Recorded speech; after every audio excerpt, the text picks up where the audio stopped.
Alors, Roland Hureau, bonjour. Bonjour Jean-Robin. Alors, vous avez fondé il y a un peu plus d'un an une association qui s'appelle Touche pas à ma commune, dont le but est de défendre la commune. Alors, est-ce que la commune est menacée ? Oui, la commune telle que nous la connaissons, telle que nous l'avons toujours connue, est aujourd'hui gravement menacée par tout un processus législatif, administratif, dont le but est de la faire disparaître, cette institution qui nous vient du fond des âges et qui a été une structure fondamentale de la France, du peuple français, et à laquelle je suis personnellement très attaché. Alors, la dernière étape de ce processus, c'est la loi du 16 décembre 2010, qui a été votée de justesse d'ailleurs, parce qu'il y avait beaucoup de réticences, aussi bien chez les députés que chez les sénateurs, mais votée quand même, et qui constitue une étape supplémentaire dans la direction de la suppression de la commune. Alors ces étapes supplémentaires, c'est d'abord que les conseils municipaux n'auront plus le droit d'élire les représentants dans les structures intercommunales. Ces structures intercommunales qu'on appelle intercommunautés, qu'on appelle communautés de communes, communautés d'agglomération, sont destinées très clairement à se substituer à la commune. Mais en plus, il y a une politique du gouvernement qui vise à les regrouper en très grands ensembles. Il devrait y en avoir 3, 4, 5 par département. On les encourage également à s'intégrer au maximum. Donc le but qui est à moitié avoué, qui n'est pas complètement ouvert, mais on sait bien que c'est ça que pense la haute technocratie qui prépare tous ces projets. Le but, c'est de passer de 36 000 communes à 360. Enfin, je schématise, et des communes qui auront forcément des contours artificiels, puisqu'ils ne correspondront pas à une entité historique. Et alors, comme vous l'avez dit, vous mettez en cause la loi du 16 décembre 2010 de réforme de l'administration territoriale, qui a été voulue par le président Sarkozy. Alors, est-ce que cette menace vient de la droite, selon vous ? Pour le moment, oui. Elle vient du gouvernement de droite, mais elle s'inscrit dans toute une série de lois qui ont été votées aussi bien par la droite que par la gauche, et qui chacune a, comme j'aime à dire, serré un petit peu plus le nœud coulant qui doit aboutir à la disparition de la commune. Alors la première de ces lois, c'est la loi Joxe du 6 février 1992. Et Joxe n'était pas un homme de droite, c'était un homme de gauche, socialiste, majorité socialiste, qui a enclenché le processus en créant les communautés de communes, en créant ce qu'on appelait à l'époque les communautés de villes.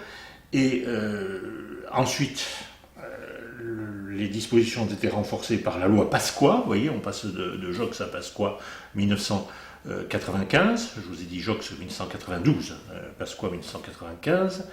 Ensuite, vous avez eu la loi Chevènement 1998. Et puis vous avez la loi Sarkozy 2010. Et toutes vont dans le même sens. Toutes ont le but d'avancer dans une voie qui est la disparition de la commune. Et elles avancent très sournoisement, parce qu'on a dit au début, non, pas du tout, on va vous aider à coopérer, on va vous encourager à coopérer, à sortir de votre isolement, à faire des projets ensemble, etc., etc. Mais l'arrière-pensée, elle était là, elle était très clairement d'aboutir à l'effacement progressif de la structure communale. Et donc vous voyez que c'est quelque chose qui dépasse la droite et la gauche, mais par derrière vous avez une technocratie qui d'un bout à l'autre a dicté ces projets. Je déplore que la classe politique n'ait pas résisté, se soit contentée d'avaliser passivement ces projets qui, à mon avis, ont un objectif complètement fou, complètement absurde. Et pourtant, on serait tenté de dire que la commune existe encore, non ? Aujourd'hui, vous avez encore des communes, vous avez encore des mairies, il se construit même beaucoup de mairies, ce qui montre l'attachement des habitants à la structure communale. Quand vous avez dans une commune, spécialement une petite commune, un maire, un conseil municipal, une mairie, un clocher, etc., il faut vous dire que ce maire a de moins en moins de pouvoir, tous les ans de moins en moins de pouvoir, de moins en moins d'autonomie, et que si on poursuit la trajectoire, bien, dans 3 ans, 4 ans, 5 ans, il n'en aura plus aucun. Il n'en aura plus aucun, et il n'aura plus aucune raison d'être. Et si on maintient quelque chose comme une structure communale, ce sera une espèce de club du troisième âge. Par ailleurs, le projet de loi prévoit que les préfets doivent encourager la transformation des communautés de communes. Je m'excuse pour cette expression de commune qui paraît excessivement lourde. Quand on a une mauvaise idée, on emploie des mauvais termes, hein, et elle est entrée dans les mœurs. Les préfets doivent encourager ces communautés de communes à se transformer en ce qu'on appelle des communes nouvelles. Avant, on disait communes fusionnées, et dans une commune nouvelle, les villages n'auront plus de personnalité juridique, et ça sera la mort définitive de la commune. Alors, bien entendu, nous sommes au dernier stade d'une évolution, et ça, les maires s'en rendent compte, les élus locaux s'en rendent compte, les élus de terrain s'en rendent compte, parce que jusqu'à un certain temps, ils ont été attentifs au discours qui leur disait bon, il faut coopérer, vous regrouper, vous renforcer, etc. Mais aujourd'hui, ils se rendent compte que à terme, c'est leur mort, c'est la mort de quelque chose à quoi l'immense majorité est profondément attachée. Mais vous ne pensez pas tout de même que 36 000 communes, c'est peut-être un peu trop? Et pourquoi? Ces communes sont des familles. Qu'est-ce que vous voulez? En France, vous avez 60 millions d'habitants, ça doit faire 20 millions de familles. 20 millions de familles, est-ce que c'est trop? Est-ce qu'on va vous dire qu'il faut les regrouper de force pour en avoir 3 fois moins, 4 fois moins, pour faire plus moderne? Ce sont des entités vivantes, elles viennent du fond des âges. Ça a été d'abord le village gaulois. Ensuite, ça a été les paroisses du Moyen-Âge et de l'Ancien Régime. Puis en 1789, ces paroisses sont devenues des communes. Elles font partie de la structure vivante de la France. Alors, un des arguments qu'on donne, c'est qu'il y en a moins dans les autres pays. Mais est-ce que c'est peut-être une richesse de la France d'avoir cette présence démocratique? Parce que ce sont des structures démocratiques. C'est la véritable démocratie de proximité. C'est de l'administration de proximité. Non, il n'y a aucune raison de dire que c'est trop, sauf ceux qui ont cette espèce de mégalomanie de l'arithmétique, qui veulent tout regrouper, tout simplifier, etc. Mais tout regrouper, tout simplifier, ça n'a pas de sens. Il y a une complexité qu'il faut respecter, et d'autant qu'il n'y a aucun inconvénient. Ça ne coûtait pas cher. La plupart de ces élus étaient des bénévoles. On dit l'administration coûte très cher, l'administration locale coûte très cher. Mais c'est pas ça qui coûte cher. C'est pas ça qui coûte cher. Ce qui a coûté cher, c'est au contraire toutes les usines à gaz qu'on a inventées pour se superposer à cette structure communale, et j'y reviendrai. Mais ces menaces dont vous parlez, est-ce qu'elles ne concernent pas plutôt le monde rural? Jusqu'ici, c'était surtout la commune rurale que l'on visait, les communes de moins de 1000 habitants, de 500 habitants. C'était à elles que s'adressaient les dispositifs comme les communautés de communes, avant les CIVOM, puis ensuite les communautés de communes. Dans la loi de décembre 2010, ce sont également les communes urbaines qui sont remises en cause. Parce que les villes sont également composées de communes. Vous avez Paris, puis vous avez plusieurs centaines de communes dans l'agglomération parisienne. Il est prévu de redessiner la carte au nom de ce qu'on va appeler non plus des communes, mais des métropoles ou des pôles métropolitains, et s'agissant de Paris, de faire le Grand Paris. Alors, le Grand Paris, on ne sait pas quel sera exactement son contour, mais il doit englober des communes de la périphérie de Paris, et je puis vous assurer que ces communes, les gens de ces communes, sont très attachés très attachés à leur autonomie, et que ça ne leur fait pas plaisir d'être absorbés par une structure qui sera la structure de l'agglomération parisienne, comme c'est prévu dans la dernière loi. Donc le problème, c'est pas seulement la commune rurale, c'est la commune en général. Et je me demande même si ce n'est pas précisément parce que c'est une structure historique qu'on s'en prend à elle, parce que l'idéologie, un grand ennemi, ce sont les héritages de l'histoire. Mais est-ce que vous ne pensez pas tout de même qu'il serait bon qu'il y ait une coopération entre les communes? Mais il y en a une. Vous aviez, on disait qu'il y avait 36 000 communes, vous aviez 22 000 syndicats de communes. Il y a 30 ans, 40 ans, 50 ans qu'il y a une coopération entre les communes, au cas par cas. Quand ils ont un problème d'école à gérer ensemble, ils se regroupent pour gérer l'école. Quand il y avait un problème d'eau, ils se regroupaient pour gérer un problème d'eau. Ensuite, on a organisé tout ça à travers ce qu'on appelait les syndicats à vocation multiple, qui était une excellente chose. La communauté de communes, au départ, on a dit que c'était juste un petit renforcement du syndicat à vocation multiple, donc ça a été accepté. On a dit ça, mais par derrière, il y avait des gens qui disaient ça c'est une étape pour ensuite faire le coup du lapin à la commune. Hein. On va les habituer à se regrouper, puis progressivement on va resserrer le nœud coulant. Bien sûr qu'il faut de la coopération. C'est évident que je ne suis pas contre la coopération, je ne suis pas contre l'intercommunalité au sens où on l'entend, mais pour qu'il y ait de l'intercommunalité, il faut qu'il y ait plusieurs communes. Mais si vous les regroupez toutes, il n'y aura plus de coopération. Donc, et cette coopération ne coûte pas cher. Bien sûr, sur le papier, ça fait beaucoup de structures, etc. Mais c'est des structures légères. Avec tout ce qu'on est en train d'inventer, ce sont des couches bureaucratiques supplémentaires, lourdes et coûteuses. Et alors, quels seraient les effets de cette volonté de regrouper les communes telles qu'on le voit depuis 20 ans? Mais ce que les gens disent, c'est qu'on va faire des économies. On part du modèle de l'entreprise privée. Entreprise privée, généralement, pas toujours, quand vous fusionnez, vous faites une fusion-acquisition de deux ensembles, vous faites ce que les économistes appellent des économies d'échelle.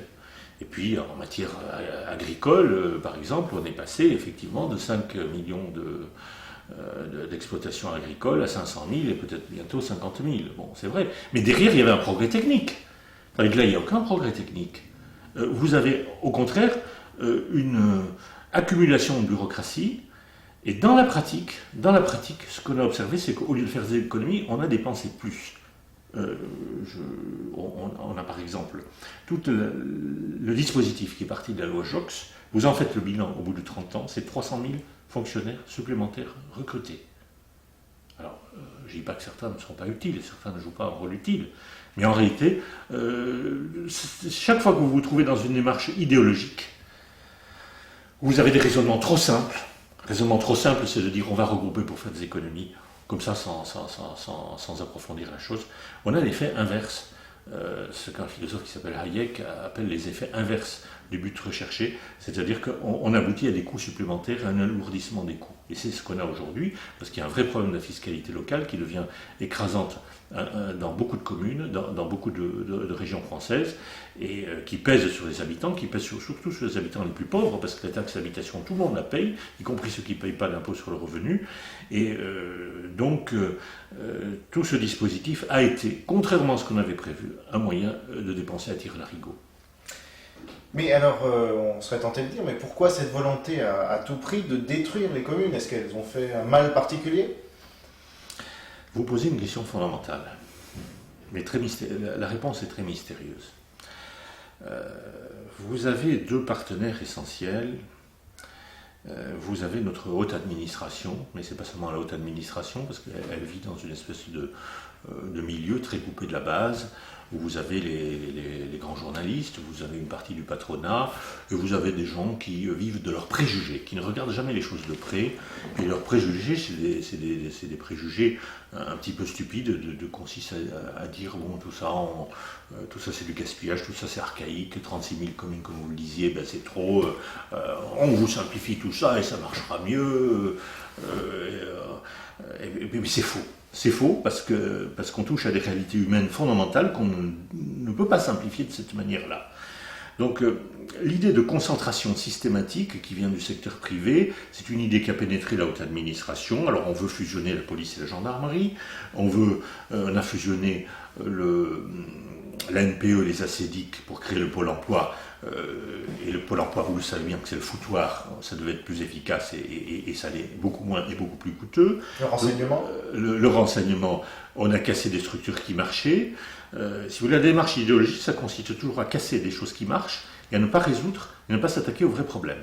Pas s'attaquer aux vrais problèmes. Alors, mais par contre, à créer des problèmes par des réformes qui sont de fausses réformes et des mauvaises réformes. Donc ça, vous avez toute une mentalité où on croit qu'être moderne, c'est simplifier. C'est la fausse modernité. Moi, je crois à la modernité. Quand il y a une commune rurale qui se dote d'un ordinateur et d'une adresse électronique, c'est de la modernité, c'est sûr.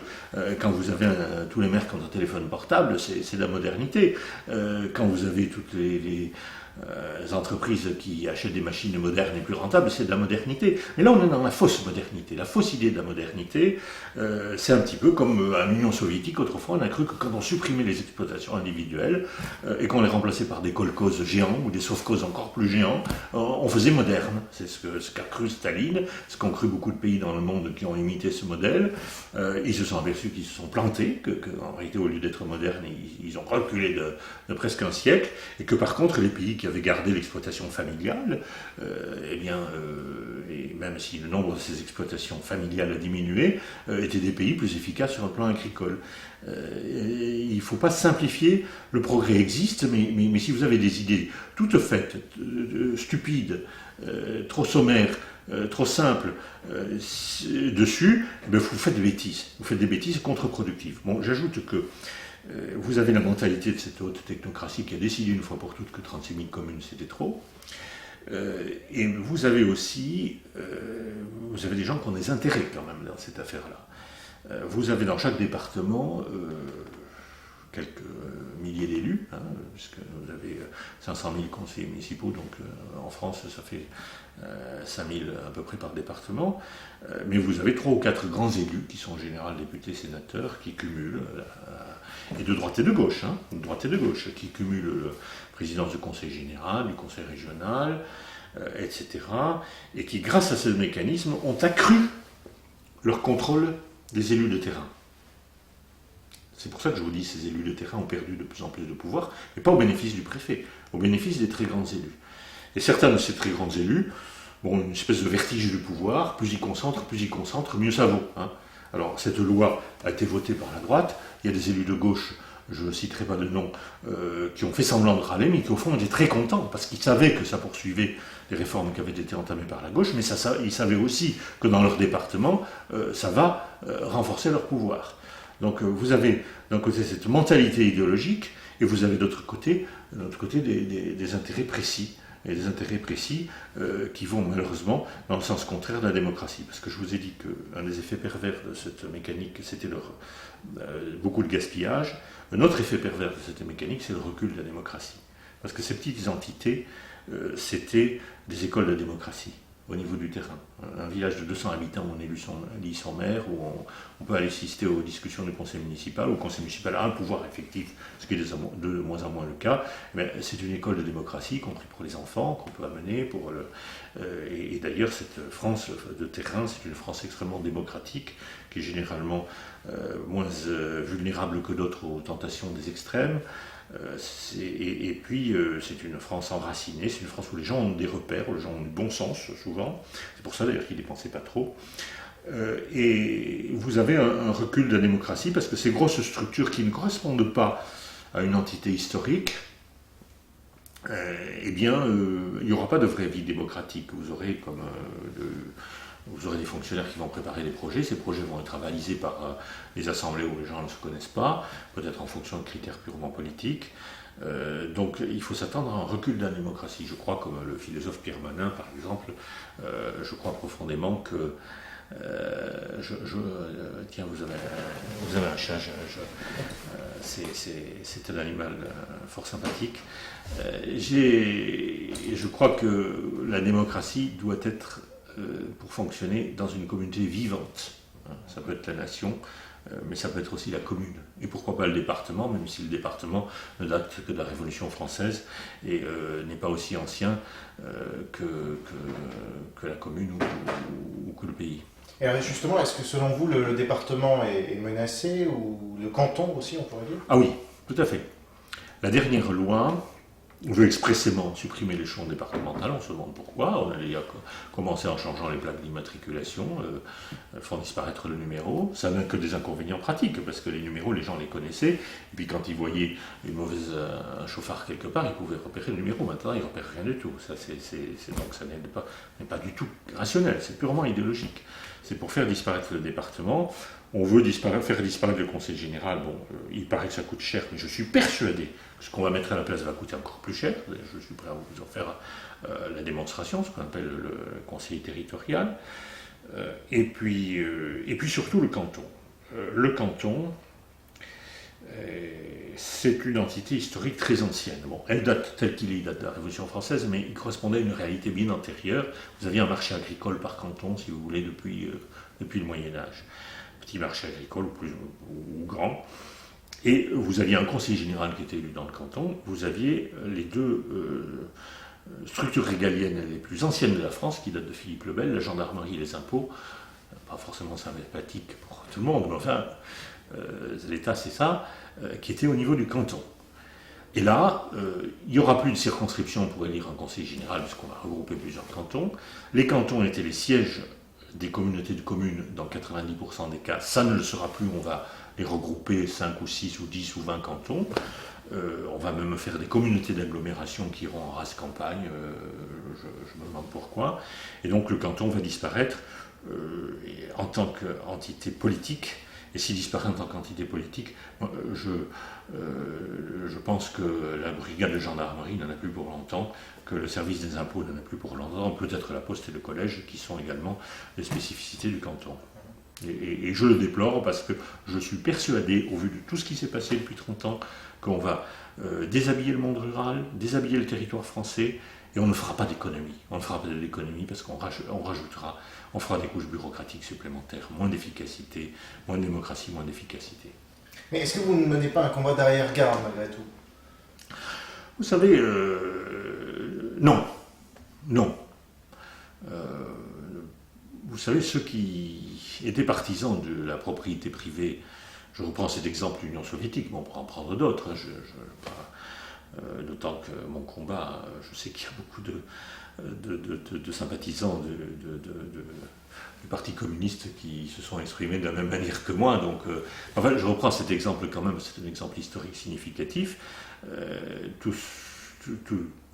Quand on a supprimé la propriété privée dans une partie du monde, on a cru que ceux qui voudraient défendre la propriété privée dans ces pays-là étaient des ringards et des gens qui faisaient un combat d'arrière-garde. Or, on voit qui a fini par avoir raison.